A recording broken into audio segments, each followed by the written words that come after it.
Terima kasih. Assalamualaikum warahmatullahi wabarakatuh. Terima kasih Pak Ketua, Ibu Bapak Wakil Ketua, anggota Komisi 10 DPR RI. Selamat tahun baru 2022. Walaupun kita masih banyak tantangan ke depan, tapi saya optimis tahun ini transformasi pendidikan kita akan semakin positif. Untuk topik pertama, ini akan detailnya dibahas oleh mengenai guru honorer dan seleksi P3K akan dibahas oleh Dirjen GTK Mas Iwan, tetapi sebelum itu mungkin saya memulai sedikit sebagai intronya. Saya rasa masyarakat juga harus mengetahui bahwa kita punya undang-undang ASN yang mengunci dua hal dalam rekrutmen P3K ini. Yang pertama, undang-undang ASN itu mengunci bahwa baik dari pihak swasta maupun negeri harus diberikan kesempatan untuk masuk dalam seleksi guru. Jadi itu hal yang dikunci oleh undang-undang. Dan yang kedua adalah pegawai ASN harus bekerja di dalam organisasi pemerintahan. Jadi ini dua hal yang memang dikunci oleh undang-undang ASN. Tetapi saya mengerti bahwa ada dua isu besar. Satu isu yang terbesar adalah beberapa guru yang tentunya yang lolos passing grade tapi tidak ada formasi. Ada isu kedua yaitu guru-guru yang mungkin lolos passing grade tetapi kalah dengan beberapa guru swasta dari sisi ranking. Dan yang ketiga adalah isu beberapa yayasan yang kehilangan guru. Ya, ini isu tiga ini. Nah, ini akan dibahas sama Mas Iwan, tapi sangat penting untuk masyarakat mengetahui bahwa Kemdikbud mengambil posisi yang sangat jelas di sini. Walaupun ini bukan keputusannya Kemdikbudristek, bahwa ini adalah keputusan Panselnas, di mana ada beberapa pihak, posisi Kemendikbudristek, kami ada di sisinya guru honorer. Artinya apa? Kami mengambil posisi dan berjuang di Panselnas untuk bagi guru-guru yang sudah lolos passing grade tapi belum dapat formasi, kita ingin dia tidak harus tes lagi, pada saat formasinya keluar dia langsung dapat.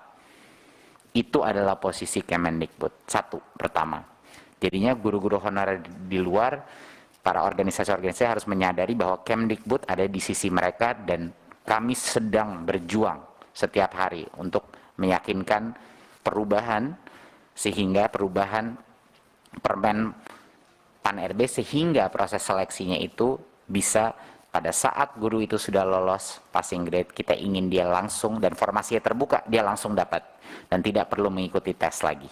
Ya, itu yang pertama. Kita mengambil posisi yang sangat jelas untuk membela hak guru yang sudah lolos passing grade tetapi belum dapat formasi. Kedua, kami mengambil posisi yang sangat jelas juga, kami sedang memperjuangkan bahwa seluruh proses rekrutmen ini kami ingin pastikan memaksimalkan afirmasi dalam bentuk apa? Afirmasi dalam bentuk kesempatan terbesar dan prioritas bagi guru di sekolah induknya.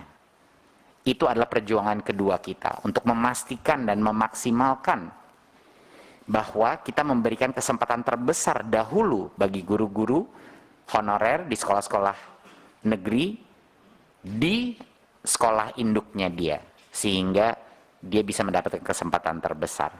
Jadinya ini adalah dua hal yang sangat penting untuk dimengerti masyarakat dan para guru-guru honorer bahwa Kemdikbudristek hadir di sisinya mereka. Ini sangat penting. Tetapi ini adalah keputusan bersama di Panselnas.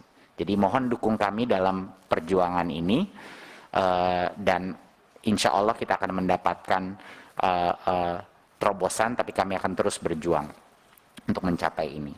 Ya, jadinya sekali lagi saya mengulang, Undang-Undang ASN mengunci bahwa partisipasi dari guru swasta itu diwajibkan oleh undang-undang, mereka harus diberikan hak karena mereka juga guru.